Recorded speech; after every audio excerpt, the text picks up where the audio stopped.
know so you're a business lawyer, but under the umbrella of business lawyers, there's a lot of different specialties like tax lawyers, contracts lawyers, merger and acquisition, things like that.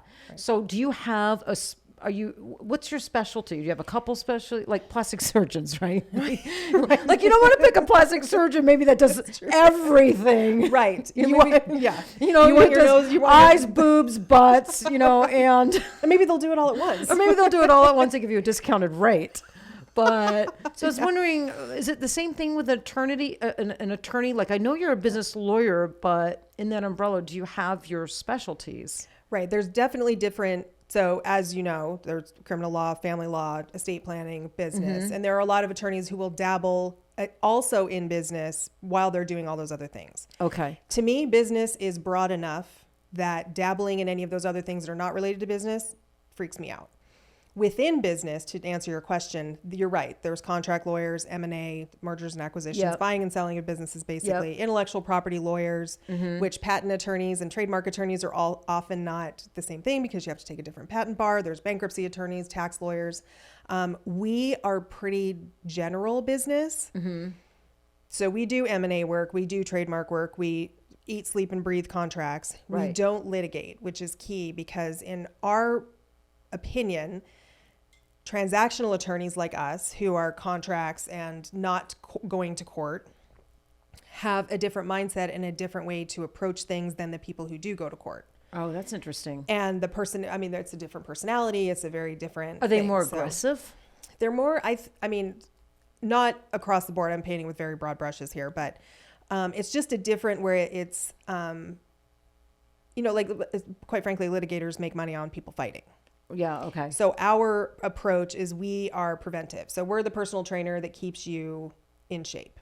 Gotcha. So we work proactively to make sure that contracts are in place. Negotiators making sure that you don't go to court. We are not we're doing triple bypass in the back of an ambulance, which is kind of how litigators operate because anytime, and I've got a good friend who's a litigator and we refer a lot of business to him and he's like, basically I take a giant pile of shit that my client gives me and I try to make it a smaller pile of shit. It's like what most litigators do. Yeah, that's a really good analogy. I know I told you earlier we could cuss a little bit on here. So I'll try to keep it down. I was quoting. No, I get it. So you're a general business lawyer. Okay. And for me and Kat, for Girlz Inc., that's basically you've done contracts. Contracts, and you wrote the whole liability thing on my online training. You did all that. I actually, a couple weeks ago, we won't say for what, but a couple weeks ago I sent you a contract because, in PMU, like I collab. Yeah. And sometimes I'm collabing with big, huge, powerful companies that have, a lot of money. I mean, these are big companies.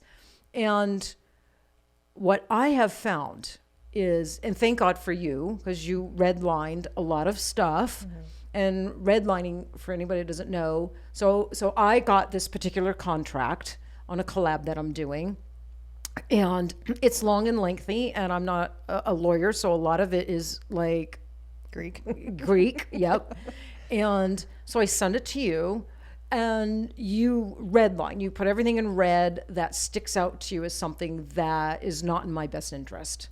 And then we take that and we send it back to the company. And it's almost like a negotiation, kind of like buying a house. Like they say, okay, we'll agree to this and this, but this and this and this needs to stay. We send it back to you. And then, so it's this back and forth thing. So basically you come to a compromise. Right? Because the company that sends me the contract, it's not unethical what they're putting in there, but it's always to their advantage. Of course. Maybe there are cases where it is unethical. In this case, it wasn't anything unethical, but if it goes so far in that direction, it's what we call an unconscionable contract. But in those collaborations, and that is what I am starting to see more and more because little guys like you and me are able to access product development. We're starting to manufacture our own things. We're designing our own things. Right. The world has changed.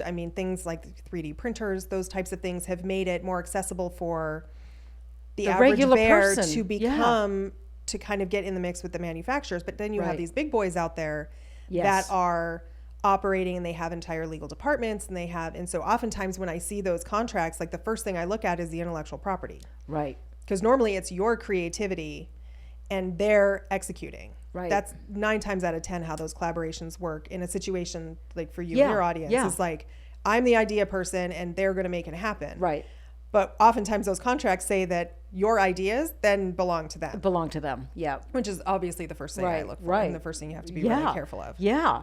And so let me ask you this. If I don't think so the contract that I recently sent you, there was nothing unconscionable in there. No. They weren't trying to own my intellectual property or anything like that. But there was a few things that, in their favor. Mm-hmm. And you pointed that out, and we sent, and they agreed to like the changes. It was a pretty easy. I've never had anything so easy. Right. But we weren't asking for anything unfair. Right. In our response.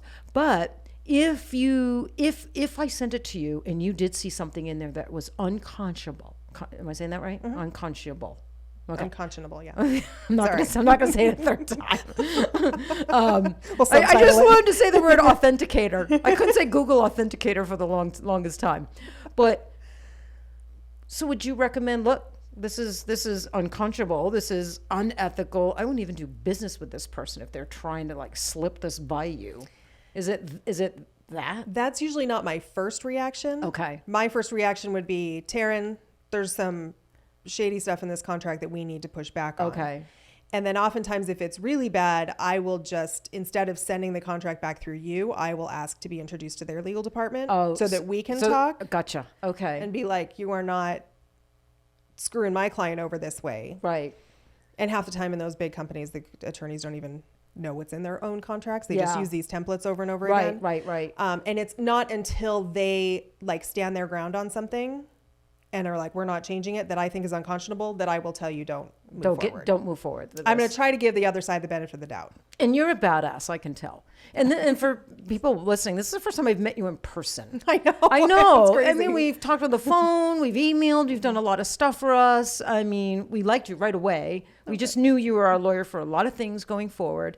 And we wanted to meet you. We've met, some of our other lawyers, and but we all just did lose 18 months into a weird we vortex. did, yeah, we did. But I can tell you're a badass. I can tell. Yeah. Well, you're Italian.